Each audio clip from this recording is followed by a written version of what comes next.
Government की policy जिस sector को सपोर्ट करती हैं या इंसेंटिव देती हैं, उसी सेक्टर में से कई मल्टीबैगर स्टॉक निकलते हैं, कई ऐसे स्टॉक निकलते हैं जो अच्छा परफॉर्म करते हैं। तो अभी जो है गवर्नमेंट 7,350 करोड़ रुपये गवर्नमेंट इन्वेस्ट कर रही है अभी इंडिया के रेयर अर्थ मैग्नेट इंडस्ट्री को बूस्ट करने के लिए, ताकि जो है चाइना पे डिपेंडेंसी कम हो, इंडिया जो है सेल्फ डिपेंडेंट बने, खुद प्रोडक्शन करे।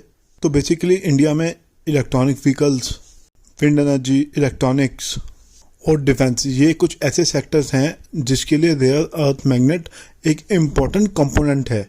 90% की इसकी सप्लाई जो है चाइना कंट्रोल करता है पूरे वर्ल्ड के अंदर, जिससे नुकसान क्या है कि चाइना के ऊपर डिपेंडेंसी हमारी बढ़ जाती है।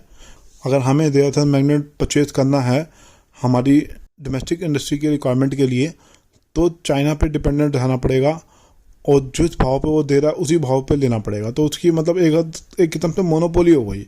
तो इंडिया की आज की डेट में रेयर अर्थ मैग्नेट की जो कंजम्पशन है, रिक्वायरमेंट है, वो 4,000 टन की है। ऐसा एक्सपर्ट कह रहे हैं, ऐसा अनुमान लगाया जा रहा है कि 2030 तक ये रिक्वायरमेंट जो है 8,000 टन से ज़्यादा हो जाएगी। 2030 तक रिक्वायरमेंट जो है इंडिया की डबल होने की संभावना है रेयर अर्थ मैग्नेट की। तो इंडिया का ये प्लान है 5 मैन्युफैक्चरिंग यूनिट जो है इंडिया में सेटअप की जाए। पर मैन्युफैक्चरिंग यूनिट की जो कैपेसिटी होगी एनुअली वो 1200 टन होगी।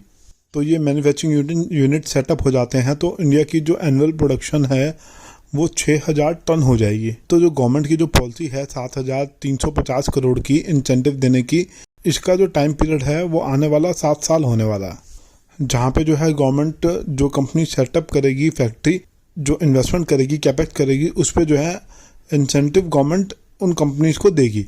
उससे क्या होगा कि उनकी फैक्ट्री सेटअप करने की कॉस्ट थोड़ी कम पड़ेगी और जिससे क्या है कि काफ़ी तगड़ा उनको बेनिफिट मिलेगा जो कंपनियां रेयर अर्थ मैग्नेट प्रोडक्शन करती हैं और जिनको इंसेंटिव मिलेगा गवर्नमेंट की स्कीम का। तो वो कौन कौन सी कंपनियां हैं उसकी लिस्ट आपके सामने है। 3 बड़ी कंपनियां हैं जो लिस्टेड हैं, Hindustan zinc, NALCO national aluminium company और सोना कॉमस्टार, जो कि इंपोर्ट करती है रेयर अर्थ मैग्नेट। अब ये प्रोडक्शन भी शुरू करने वाले हैं। तो दोस्तों आपको एनालिसिस करना पड़ेगा, देखना पड़ेगा कि कितना इनको बेनिफिट मिलने वाला है रेयर अर्थ मैग्नेट की प्रोडक्शन से और गवर्नमेंट की पॉलिसी से, क्योंकि ये जो कंपनियां हैं ये और एरिया में वर्क करती हैं। आपको इन्वेस्टर प्रेजेंटेशन रीड करनी पड़ेगी, आपको देखना पड़ेगा रेयर अर्थ मैग्नेट कितना कंट्रीब्यूट करता है इनके रेवेन्यू में और इनके प्रॉफिट में। तो ये थोड़ा एनालिसिस करना पड़ेगा, डीपली एनालिसिस करना पड़ेगा। अभी आइडेंटिफाई करना, अभी फाइंड आउट करना थोड़ा मुश्किल होगा, आने वाला वक्त बताएगा। लेकिन जो गवर्नमेंट की पॉलिसीज होती हैं, हमने पास का डाटा उठा के देखेंगे, जैसे इलेक्ट्रॉनिक व्हीकल्स, डिफेंस को गवर्नमेंट की पॉलिसी सपोर्ट कर रही थी, सेमीकंडक्टर, डाटा सेंटर, तो वहाँ से कई सारे मल्टीबैगर स्टॉक निकले। जैसे कि आप अगर मार्केट में एक्टिव है तो आपको मालूम होगा। तो गवर्नमेंट की पॉलिसी जहाँ पे सपोर्ट करती हैं, इंसेंटिव देती हैं, उस सेक्टर में जो कामकाज कर रही होती हैं कंपनियाँ और जिनको इंसेंटिव का बेनिफिट मिलता है, के जो स्टॉक्स हैं जो इस एरिया में काम कर रहे हैं उनको थोड़ा बेनिफिट मिलता है। तो दोस्तों ये मैंने कैसे फाइंड आउट किया? ये मैंने फाइंड आउट किया एआई की मदद से।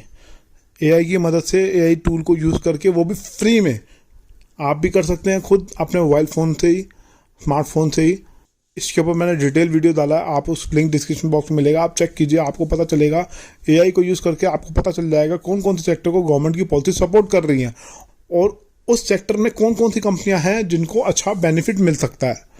उसके बाद ये आइडेंटिफाई करने के बाद वो कंपनियों के बारे में आप डिटेल में जान सकते हैं कि ये कंपनी किस एरिया में वर्क करती है और उसको किस तरीके से बेनिफिट मिलने वाला है और कितना बेनिफिट मिलने वाला है और इसका इफेक्ट क्या होगा, ये एआई आपको बता देगा। लेकिन फिर भी एक इंफॉर्मेशन मिलेगी आपको। फाइनली आप किसी भी स्टॉक में निवेश करने से पहले, अपना हार्ड अर्न मनी इन्वेस्ट करने से पहले अपने फाइनेंशियल प्लानर, फाइनेंशियल एडवाइजर से बात करने के बाद ही किसी डिसीजन पे पहुंचिएगा। एआई सिर्फ इंफॉर्मेशन दे रहा है आपको। एक ये अच्छा प्लेटफॉर्म है जहां से हम जानकारी हासिल कर सकते हैं, लेकिन इसकी रिकमेंडेशन पे हम अगर बाय सेल होल्ड का डिसीजन लेते हैं तो हमें प्रॉफिट भी हो सकता है, लॉस भी हो सकता है। तो थोड़ा एनालिसिस कर लीजिएगा ग्राउंड लेवल पे अपना। बस इतना ही कहना चाहता हूँ दोस्तों। वीडियो अच्छा लगा तो लाइक और शेयर कर दीजिएगा। Thank you.